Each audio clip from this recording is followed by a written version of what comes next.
Good afternoon, everyone, and thank you so much for joining us for today's webinar.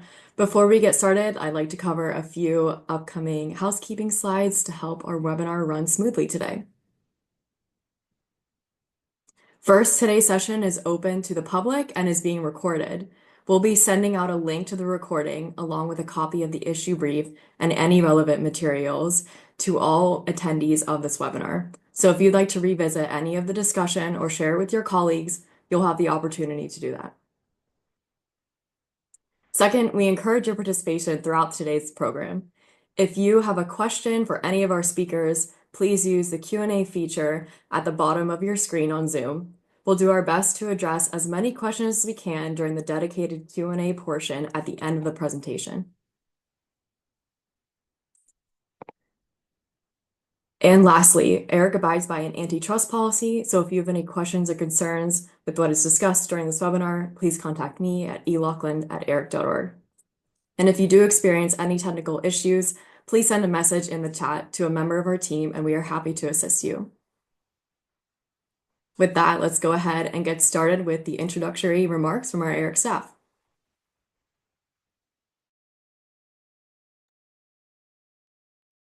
Thank you, Alina, and good afternoon, everyone. Thank you for joining us today. I'm James Gelfand, President and CEO of the ERISA Industry Committee, or ERIC for short. For those of you not familiar with our trade association, ERIC is the national advocacy organization exclusively representing the largest employers in the United States in their capacity as sponsors of employee benefit plans for their nationwide workforces. With member companies that are leaders in every economic sector, ERIC is the voice of large employer plan sponsors on federal, state, and local public policies impacting their ability to sponsor benefit plans. ERIC member companies offer benefits to tens of millions of employees and their families, as well as retirees, located in every state, city, and congressional district. I'm thrilled to be with you all today to discuss our new issue brief on a topic that affects all of us, whether we realize it or not: healthcare cost shifting. We know your time is valuable, and we appreciate you spending part of your day with us. Whether you're here as an employer plan sponsor, a benefits professional, a health policy advocate, a patient advocate, Hill staffer, government official, this does touch your world. And frankly, it deserves a lot more attention than it's received. So let's start with a truth we can probably all agree on. Healthcare in the United States is expensive, and healthcare costs have been steadily climbing, regularly outpacing inflation. But what often gets lost in the headlines about rising premiums or deductibles is why those costs are rising and who ends up footing the bill. That's where cost shifting comes in. In the simplest terms, cost shifting is the concept that payment amounts from one part of the healthcare system can transfer expenses onto another, often quietly, without full transparency, and usually with financial consequences for both patients and employers. You've heard a lot about cost shifting in the news lately, although not using the same term. In this case, it's been the president talking about it. He believes that low payments for prescription drugs in foreign countries shift costs to US payers. When employers and insurers talk about cost shifting, we're usually talking about the difference in payment rates between private payers and public payers. For instance, the idea that low reimbursements in the Medicaid and Medicare programs could be causing higher costs for employer-sponsored group health plans. In fact, this has been a mantra for as long as I've worked in health policy, taken as an absolute economic law and only coming into question in recent years. But there are other cost-shifting theories as well. For instance, a recent health affairs piece discussed the different amounts insurance companies might pay to the same provider for the same services, alleging that payments were lower in the fully insured plans where the insurer took on the risk, and higher in the self-insured plans, where the insurer was the TPA and the employer or union bore the risk. In other words, insurance companies might be shifting costs from their plans onto employer plans. And cost shifting is not a new topic. It's something that we've assumed to be baked into our healthcare system for many years in many different ways. However, as more studies have come to light, as prices have become more transparent thanks to the hospital rule and the TIC rule, as claims data becomes more available and groups like RAND have dug more into data, employers have started to have a lot more questions about this idea. We had questions starting in 2014 when the Medicaid program massively expanded. thus reducing the amount of uncompensated care hospitals had to provide. But employer costs kept going up. We had questions when RAND started looking at hospital pricing data and looking through employer claims data. We had a lot of questions when the transparency and coverage rule was implemented and we could start to do actual price comparisons. At ERIC, our members are large multi-state employers who voluntarily provide comprehensive benefits. The companies on average pay 80% of healthcare costs on behalf of working families. And one of our core responsibilities is to advocate for policies and practices that allow these employers to continue offering high quality, affordable coverage. That includes investigating the causes of high prices and pursuing policies aimed at reining them in to improve health benefits and to make benefits dollars go further. Over the years, we've heard increasing concerns from our members about unsustainable cost trends in their health benefits, not just from expected cost drivers like new gene therapies or declining population health, but from pricing practices that seemed arbitrary and inconsistent. So I would like to now recognize Melissa Bartlett, Senior Vice President for Health Policy at ERIC. Melissa can delve deeper on some of the considerations that led to the report we're highlighting today. She can shed additional light on why employers and patients need to care about this. And before I conclude, I'd also like to give a big thank you to Charm Economics for working with us on this paper and for helping us to explain what is often confusing or complex data in a way that can hopefully help us provide clarity on an important issue that impacts employers and their workforces. Melissa, hand it to you. Thanks, James, and thank you everyone for joining us today for this important webinar. As James was alluding to, employers have often seen hospital charges dramatically higher for their commercial plans compared to what Medicare or Medicaid, for instance, would pay for the same service at the same facility. Or they may suddenly notice sudden price hikes at hospitals in regions with little competition, or discover pricing discrepancies between outpatient services offered in a hospital setting versus a doctor's office, even when the care was identical. As we dug deeper, it became clear that these pricing disparities are not best explained by cost shifting. Rather, they're the result of market dynamics like hospital consolidation, provider power, and regional variations that allow hospitals to charge more when they have greater leverage. And that's why ERIC decided to commission a comprehensive paper on this topic to examine the validity of the cost shifting theory and evaluate the primary drivers of hospital prices and employer-sponsored health plans. While conventional wisdom suggests that hospitals compensate for lower Medicare and Medicaid reimbursements by increasing prices for private insurers, economic theory and recent research challenge this assumption. The evidence shows that cost shifting is limited, inconsistent, and not a primary force behind rising commercial prices. For employer plan sponsors like ERIC members, this matters for a few key reasons. First, rising costs directly impact the sustainability of providing generous, high-quality health benefits to your workforce. Every extra dollar absorbed by plan costs is a dollar that can't be reinvested in wages, new jobs, business operations, or other benefits. Second, to keep plans financially viable, employers often have to make tough decisions, increasing employee contributions, raising deductibles, narrowing networks, or limiting coverage for certain services. And none of these choices are easy for employers, for the employer, or for the employees and families affected by them.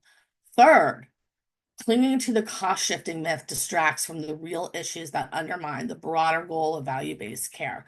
If pricing is arbitrary and driven by leverage rather than cost or value, then it's almost impossible to build a system where payments are aligned with quality, efficiency, and patient health. And for patients and employers, the stakes are just as high. I meant employees. This flawed cost-shifting narrative helps perpetuate a system where premiums, out-of-pocket costs, and surprise billing continue to rise, often without clear justification tied to quality care or resource use. It increases the risk of people delaying or avoiding needed care due to financial strain. In the long run, it contributes to health inequities where people with certain types of coverage or in certain geographic regions pay dramatically different prices for the same services based on factors well beyond their control. And while patients may not see a line item on their bill that says, market leverage fee or consolidation surcharge, they feel it. They feel it in their wallets, their health decisions, and their financial security. And that's why Eric didn't want to just identify a problem.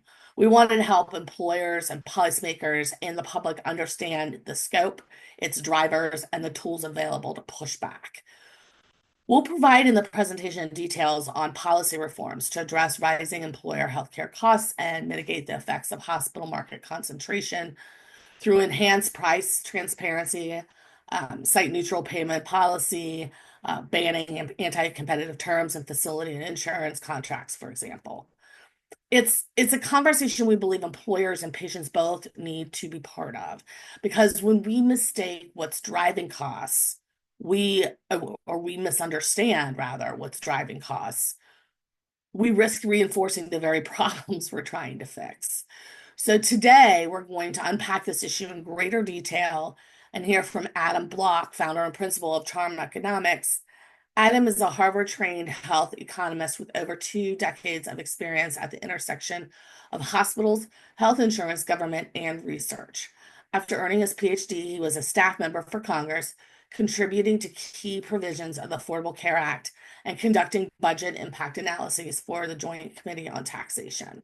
He later joined the Centers for Medicare and Medicaid Services, where he helped draft foundational regulations for the health insurance exchanges. Transitioning into the private sector, Adam spent 5 years in data analytics roles, reporting directly to hospital CFOs, where he gained firsthand insight into the challenges vendors face and demonstrating return on investment.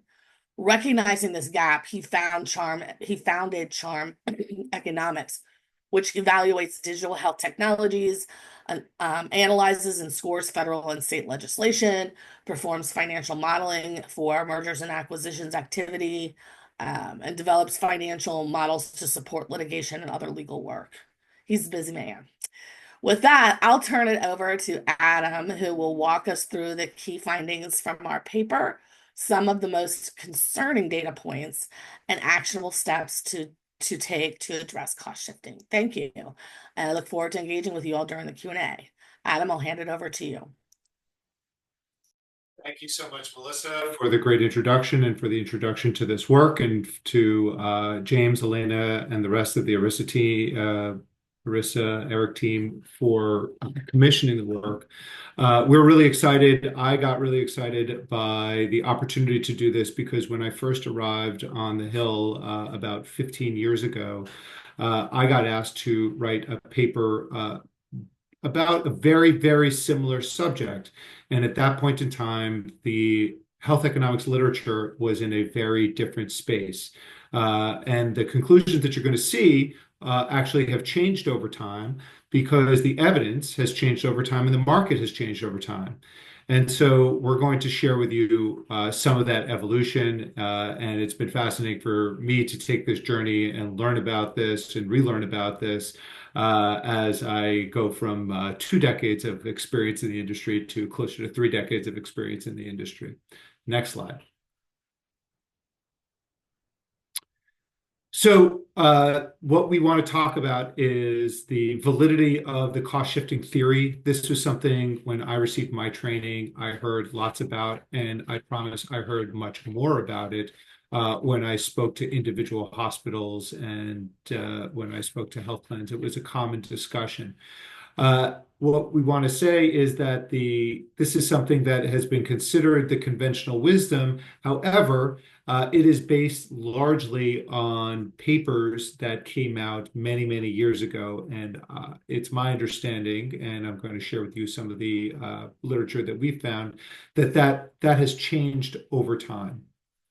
We're going to share with you some studies from RAND, the National Bureau of Economic Research, Kaiser Family Foundation, and even the Congressional Budget Office that suggest that it's really market power and provider consolidation rather than payer mix that are driving what employer negotiated rates are. And there are lots of studies that are supporting this area.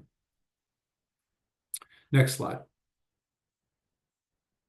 So I just want to review, and I think that both James and Melissa did a good job of describing what cost shifting is, but I'm going to just share with you what I view it in my own words, which is that cost shifting is an area when hospitals compensate for a changing public program reimbursement by changing the amount that they charge private insurers. And the fascinating thing about this to me is that this is counter to what economic theory would have, which is that hospitals or providers in a market should be charging every different payer that is available the maximum amount so that they can profit maximize, as we learned from Economics 101, or revenue maximize. And this is what the economic theory would state. Cost shifting was a theory that was counter to that economic theory because it would say, well, if government rates are high, there's still an opportunity to increase private rates. We're not going to do it. So that's what the cost shifting theory basically says.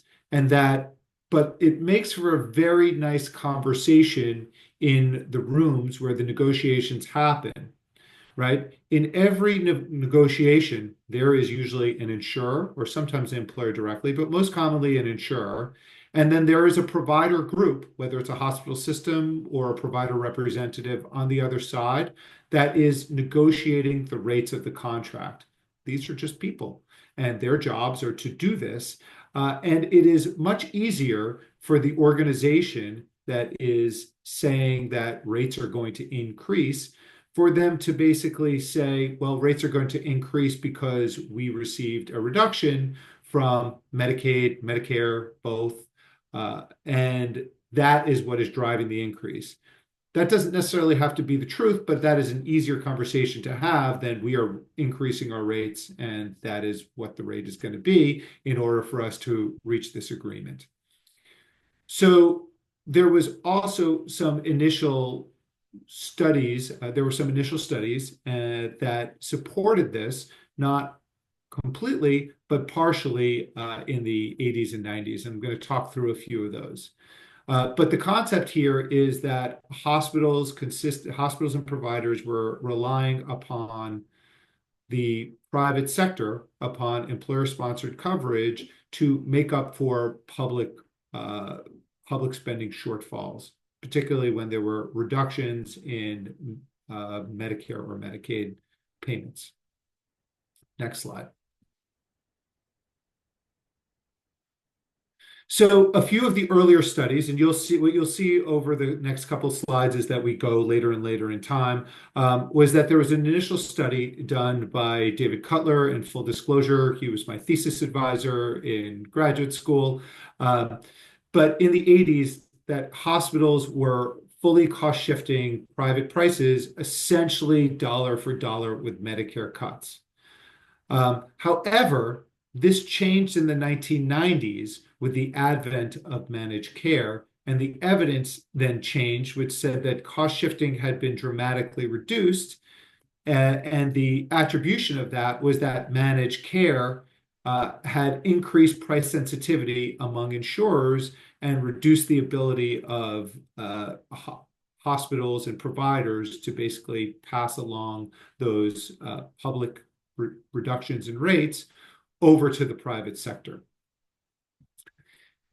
Later, Vivian Wu looked at hospital cost shifting and used the Budget Balance Act, the Balanced Budget Act of 1997 as a national experiment, and found that urban hospitals shifted about 37% of their Medicare lost revenue, but that hospitals with high Medicare share were not able to cost shift, and they were the ones that were facing financial strain.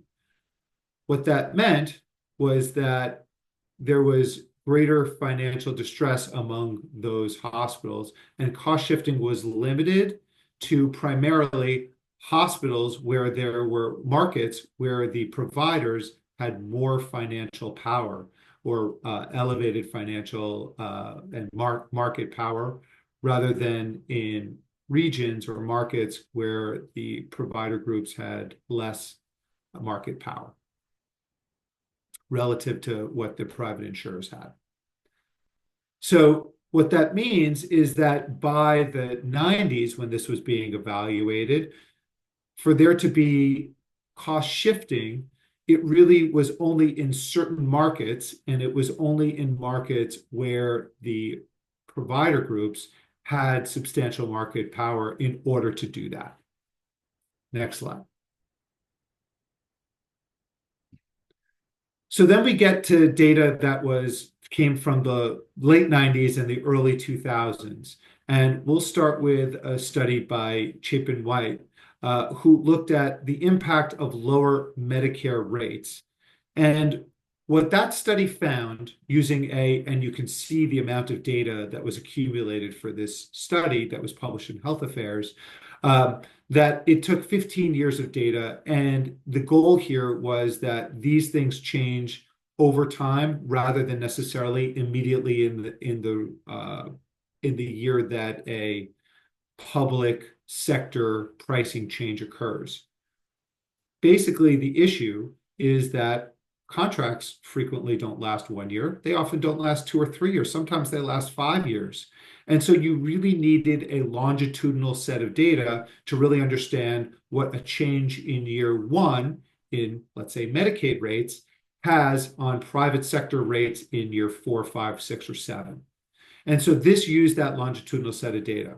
And what that data found was that the estimate was that when there was a 10% Medicare cut, that private prices did not increase over time. They actually decreased, which is exactly the opposite of what a cost-shifting theory would have. A cost-shifting theory would say when Medicare prices decline, well, they take it out on the private sector and they increase the prices. What this had was when public sector prices went down, private sector prices went down as well. And the theory behind this was that rates basically were that hospitals and providers were seeing that they were not able to charge higher rates to Medicare, and they were removing costs from the overall system. They were basically reducing the marginal cost of care across all of their patient population. Another study looked at, and this I thought was a very clever way to look at things, which is that economists often look at natural experiments. And the team led by David Dranov at Northwestern basically used the financial crisis of 2008 as an exogenous variable to say, hey, hospitals, providers, they often have investment income. And clearly that investment income has dropped dramatically in a way that is unrelated to the hospital operations. And so they studied what the responses were to endowment losses, because this theoretically should have the exact same impact as a reduction in public prices, right? In prices from Medicare or Medicaid. And in that study, there was no evidence of cost shifting. What they found was that hospitals cut back on IT investments and unprofitable services.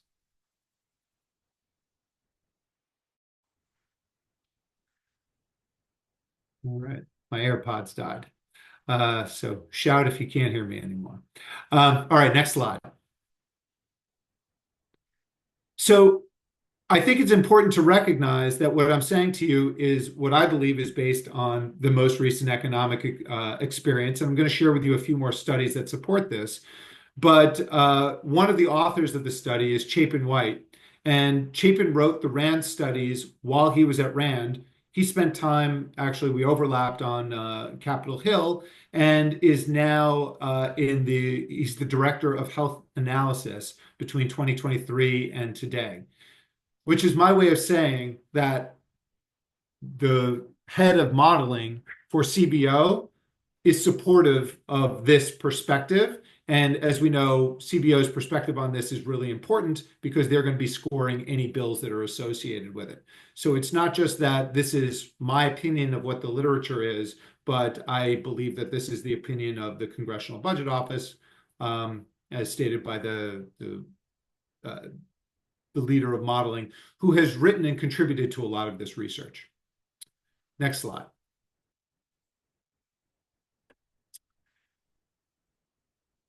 So what we would pose as an alternative is that it is really economic theory that is acting here, which is that prices are set by market leverage, and it is not driven by cost shifting. And what we see is that it's commercial price variation that's driven by market concentration, and that is really one of the key drivers that we see here. For example, we found a study that had a 1 percentage point increase in a hospital system's market share was associated with a $88 to $118 higher negotiated rate per admission, indicating that it is really market share of the provider groups that is potentially driving, and concentration that is a critical component to what is causing increases in healthcare prices. Next slide. So another study which came from RAND, and RAND does really excellent research on this, is a nonpartisan research organization working in defense, and does a ton of work in the healthcare sector. And what we saw is that when there were in-market mergers, there was an increase, a price increase associated with $521 per admission, a 2.6% price increase. And this led to an increase in per enrollee spending of $579. Now, the most important fact about this, I believe, for the ERISA plans, is really the fact that this translated directly in this study to wage reductions.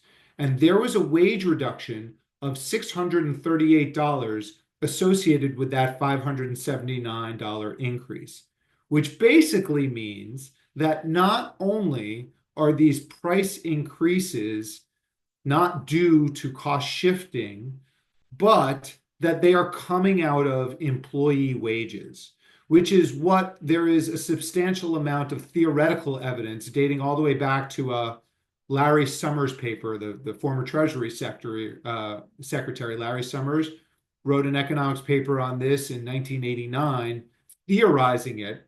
But basically, this paper, written about 20, am I right? No, it's 30 years later. About 30 years later, basically supports it with nearly a 1-to-1 reduction, saying that, hey, as prices increase for medical costs, there is an approximate 1-to-1 reduction in wages. Next slide.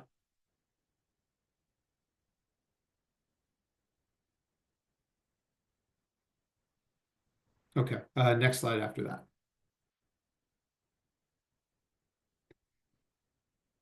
So lastly, what we see here, well, not lastly, but in addition, what we see here is an NBER working paper. And so I don't believe, or I'm not sure if this has been published yet. It's a working paper that's being evaluated. But what we see is that there's enormous variation in healthcare prices across public and private payers. Private insurers paid 37% more than traditional Medicare for the 5 most common inpatient diagnoses, and that Medicare Advantage paid about 10% more.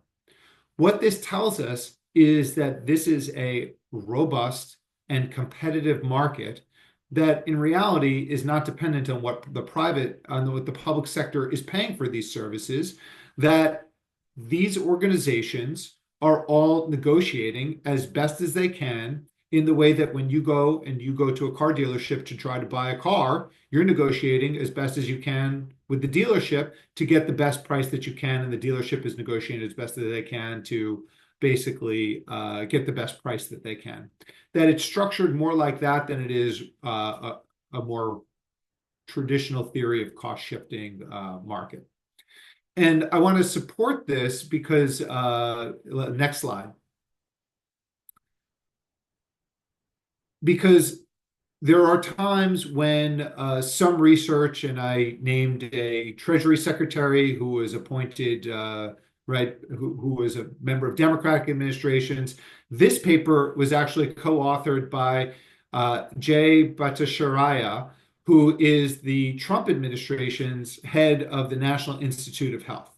So I say this to basically highlight the fact that these findings are not particularly partisan. I would argue that they are nonpartisan and supported by members of both administrations and on both sides of the aisle. Next slide.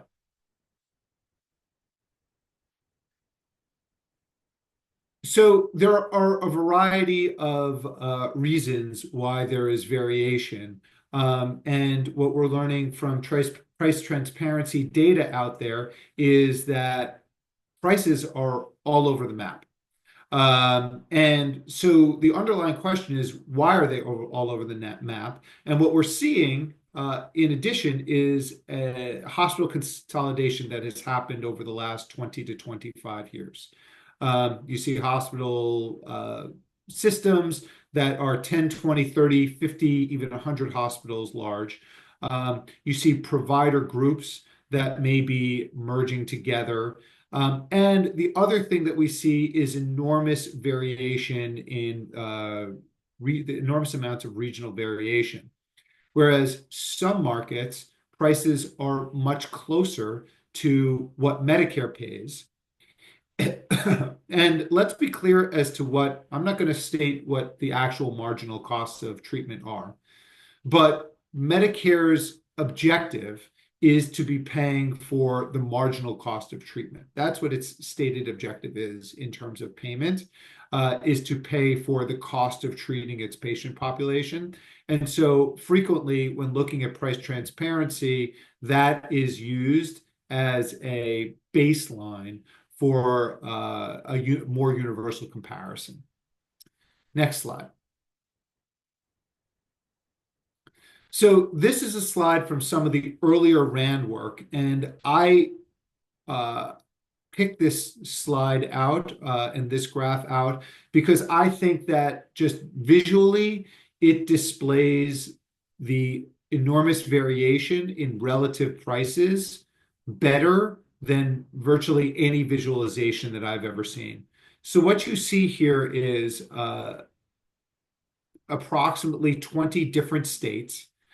And what you see is that each blue dot represents a negotiated average price from I believe this is a insurer in that market. And the size of the circle represents how many lives are basically covered by that insurer. So what we see here is that, so if Medicare, if this is just Medicare, not Medicare Advantage, just traditional Medicare, you would see a bunch of circles at the 100% horizontal line, and that is all you would see.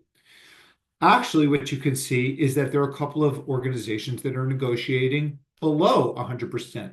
Now, they are tiny dots, but you can see that there are some organizations negotiating below.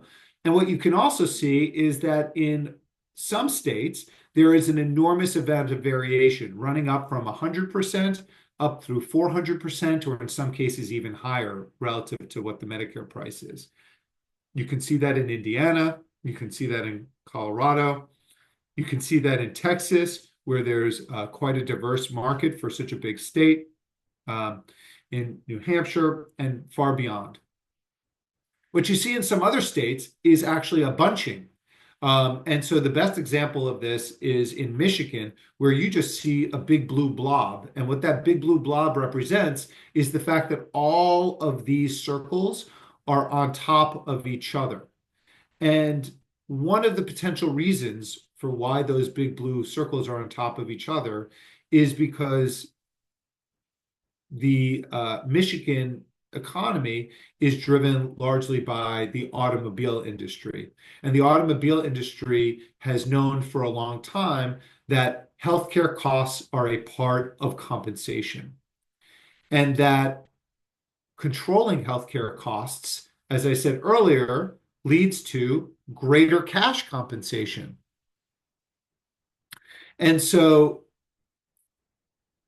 we see this in Michigan, and remember, this data is, almost 10 years old, but we see this over here, in Michigan more than any other places.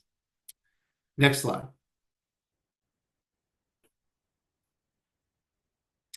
So case study number 2 is from 32BJ, which is the Doorman's Union, and so I'm based in New York, which is the Doorman's Union in New York City, and lots of other building employees.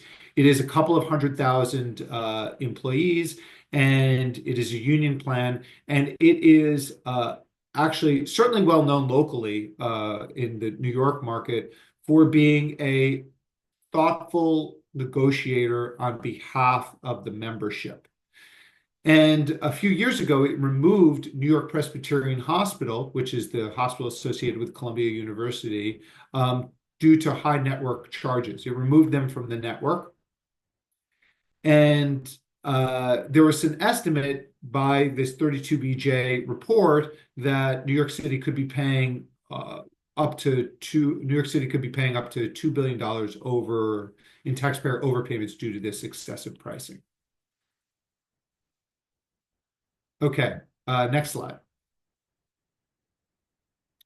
So our hope is that employers can use this information to really try to negotiate better and optimize the compensation that they give their employees through a combination of healthcare benefits, other benefits, and cash compensation to really try to optimize that on behalf of their employees and to advocate for cost-effective benefit designs, and not to hang on to a theory that was evidence-driven in probably the 80s, but started to dissipate in the 90s, and it has become really antiquated in the 2010, by the time of the 2010s, and certainly by the 2020s, which is that when costs shifted, when Medicare or Medicaid prices change,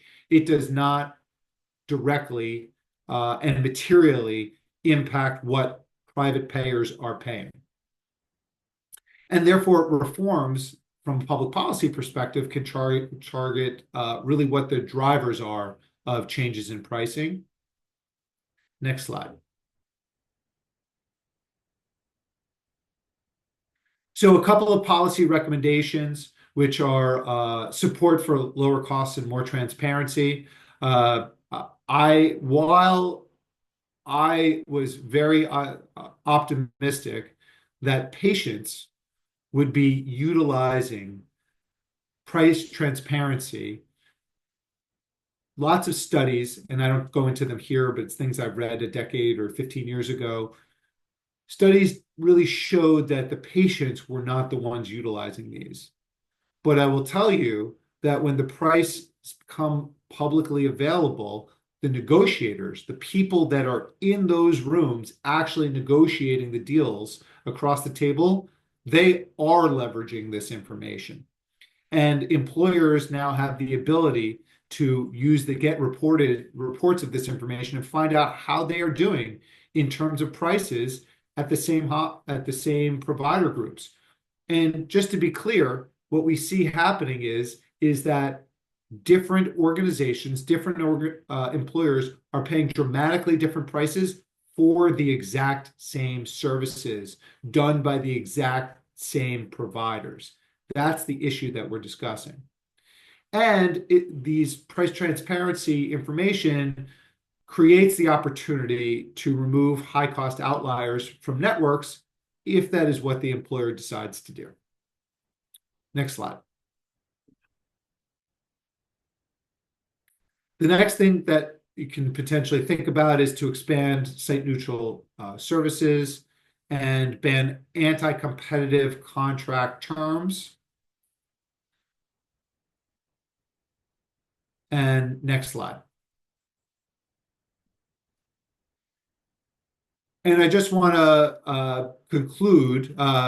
Next slide. There we go. All right. Oh, no, last one. Perfect. Just want to conclude that a change in government rates is no longer something that is a primary driver for an increase in private sector rates. That is something that there was evidence for, contrary to economic theory, but some empirical evidence for in the 80s and potentially early 90s. That evidence really base shifted between 1995 and beyond, and is not the case currently, is simply not the current state of evidence. And so with that, I'll conclude and open it up to questions. Thanks, Adam. We have a few questions that have come in. I'll start with, one that came in from audience member about, why are hospitals still using this old rationale for cost shifting, blaming low government reimbursement to charge higher private payers? So I think empirical evidence is messy. And what that means is you're not going to get 50 different studies that are saying the same exact thing, and everybody is just going to say that that's the new truth. You're going to get, if you have overwhelming evidence, that means you've got 35 studies saying the same thing and maybe 15 going the other way. So it's very hard to draw another conclusion. As I learned in my training, the thing that you say at the end of your research paper, at every research paper, is more research is needed. That's an easy out for folks to not draw a conclusion that the preponderance of evidence has changed. In addition, what we're seeing is a shift in mindset that has happened over time, and that there was evidence, and this was a prevailing idea that was, I think, very, very commonly held 30 years ago, even 20 years ago, because it takes time to change. Outstanding. Thank you. I just also had sort of a side question when I saw that question come up. And I know that the focus here today is on cost shifting in the hospital data. But I would think that if one of the primary drivers of pricing is consolidation and concentration, like you said, this could be extrapolated. You could, maybe apply some of these assumptions to other provider sectors as well, like the dialysis market, for example, like where you have, two dominant dialysis providers who, routinely suggest that they're underpaid in Medicare, which is why they try to cost shift onto employers. I would think that the same principles might hold true. What do you think? So, first, absolutely. I'm gonna answer the easy part first and then the hard part second. The first is absolutely. It is, and if I was saying hospitals, I was not implying hospitals. I was saying providers across the board. And that includes dialysis, that includes skilled nursing facilities, right? And it's uniform ownership. In other words, do they negotiate together in that room, in that magical room that I was talking about? That's really the underlying question. The part where it gets tricky is that just because let's say, dialysis provider is the overwhelming majority of all across the nation, healthcare markets are by their nature local.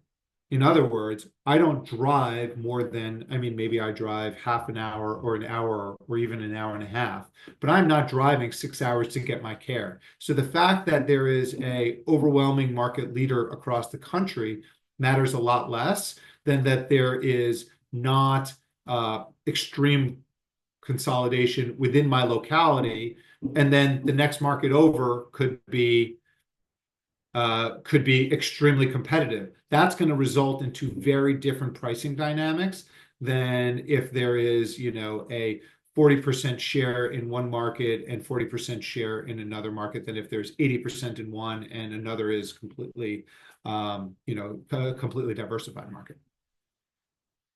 Yeah, that's helpful.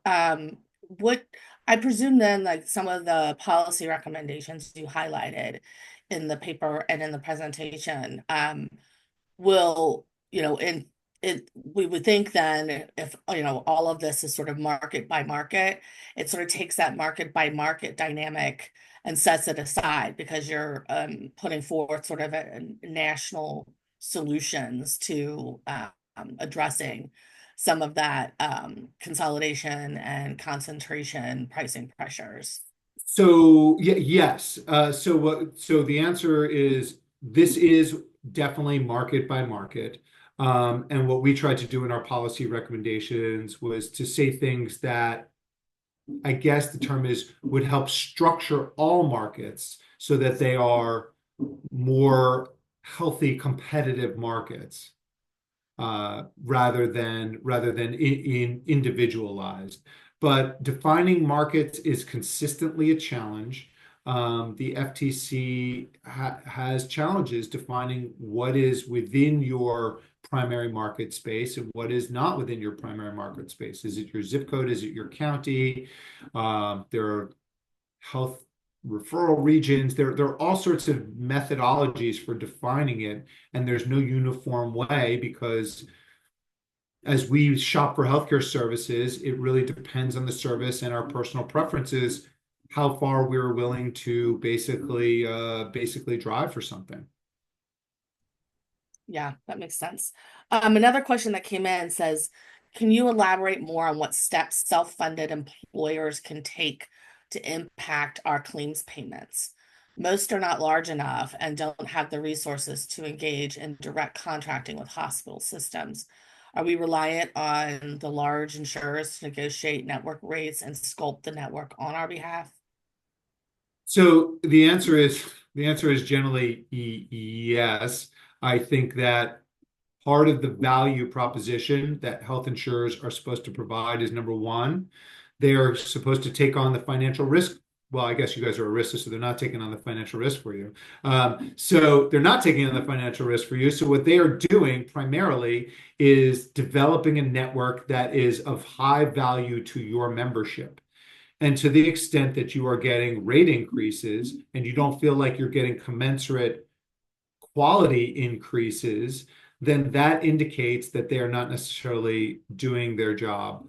The recommendation that I have that people may not want is that this is a fundamental trade-off, which is that if you want every provider in your network, well, then you're going to have to pay the rates that every provider demands.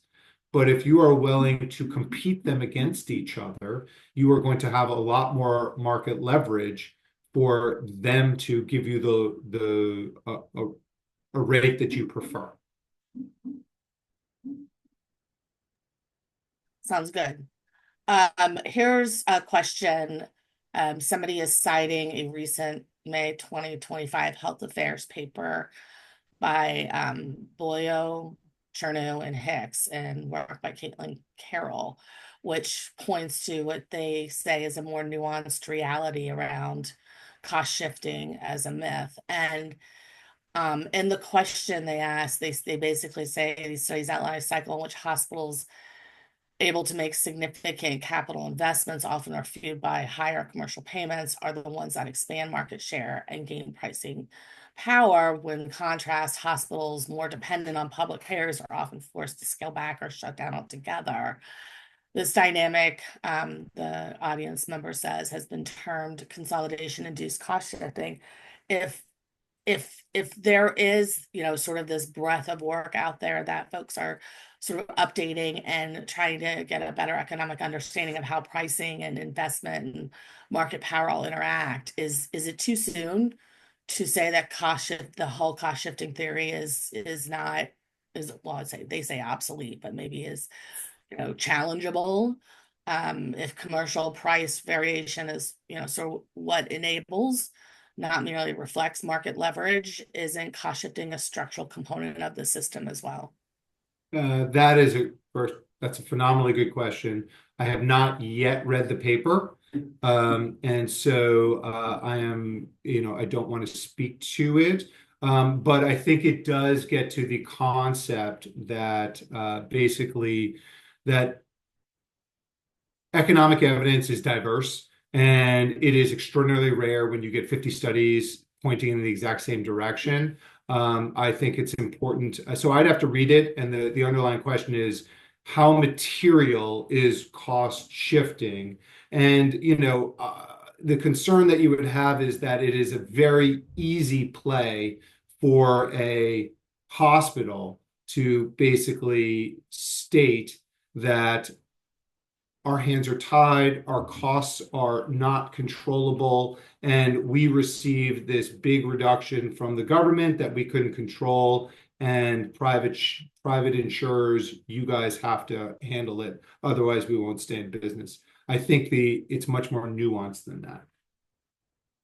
Yeah, thanks. I haven't seen the study either, so I look forward to checking it out. So thanks for the flag to that audience member.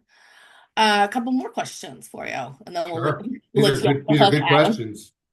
This is good. This is fostering a good conversation. So, somebody asked if you could please share your perspective on reference-based pricing and how self-insured plan sponsors can take advantage of this approach. Sure. So there are some smaller insurer type companies out there that are engaging in this, and I'd be happy to chat with you about some of them that are firm believers in this. They are not what I would call like big box insurers. They're not insurers that you would have just known unless they're in a different category. And what they are trying to do is exactly that. I think it can be complicated, but I think there is an opportunity there to try to extract the value that you want, provide the coverage that employers want to provide while giving patients the options. Because what I like about reference pricing as a concept is that it basically covers the service, but it doesn't give you sort of writ large to go to any provider that you absolutely want to get that service covered. It gives you a certain amount. It basically brings insurance back to operating a little bit more the way like car insurance acts, where car insurance, if you get into a wreck and your car is totaled, you get a check for the value of your car. And then you can always go out and buy a Porsche with that check and you pay the difference. Or you can buy a much less expensive car as a replacement and you get to keep the difference. Reference pricing functions like that, and that is conducive to a more functional market. But I think there are some operational steps that are not quite there. And it's just culturally, it's not quite the way that most healthcare operates at this point. But there's a lot of opportunities to shift in that direction over time. Great. One quick follow-up question that this person had was, is there academic research out there on reference-based pricing that you would point to for folks if they're interested? So yeah, I can find some. I know this is something that countries have been doing, particularly related to drug pricing. So I can send along a study or two, and I can also afterwards point you in the direction of an organization. These are small organizations, but they have clients. Yep. I think we have time for one or two more questions, and we have a ton here. So thank you to everybody that is submitting questions. One here, I'm kind of going in order of how they're coming in. Can you explain how site-neutral payments would promote competitive practices that lessen cost shifting? Wouldn't making providers pay equal rates regardless of varying procurement overhead costs put burdens on the providers that would trickle down to patients and ultimately cost shift them? So I don't know that the concept of site neutral payments was more along the lines of controlling costs rather than impacting cost shifting.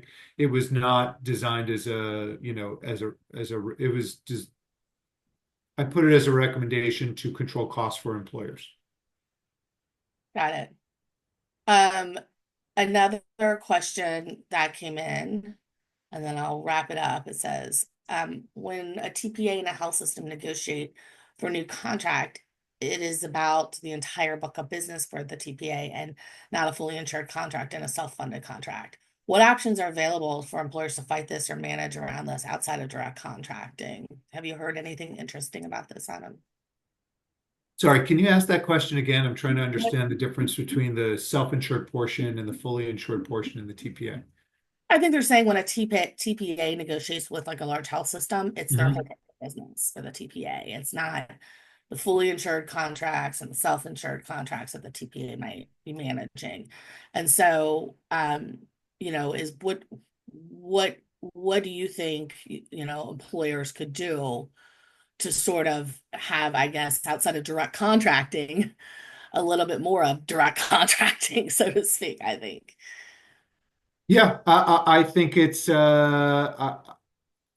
the short answer is I don't know. I think demanding it is a challenge. I think demanding it is the first step, but I don't have a great answer to that question. Yeah, it's an interesting question. I mean, I think the way that there's a whole lot of things in the system that probably need to be corrected. Don't even get me started about how cost report data lag 3 years, and yet that's the basis by which everybody uses as the baseline for cost providers and hospitals. But hey, you would think over 3 years' time you would get more efficient and more effective on certain things, and wouldn't necessarily that efficiency and effectiveness would not be built in to a 3-year-old data pool. But hey,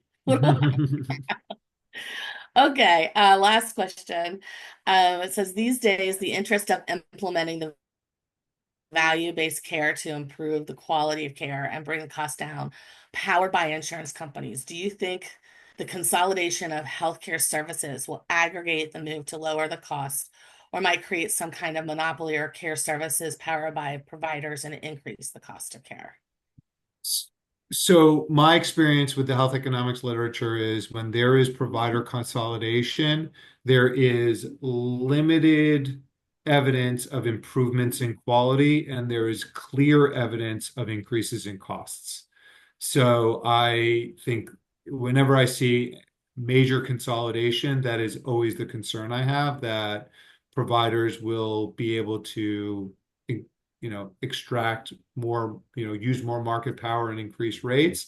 And it's not clear to me that there's going to be any kind of direct improvement to value or to patient care. Right.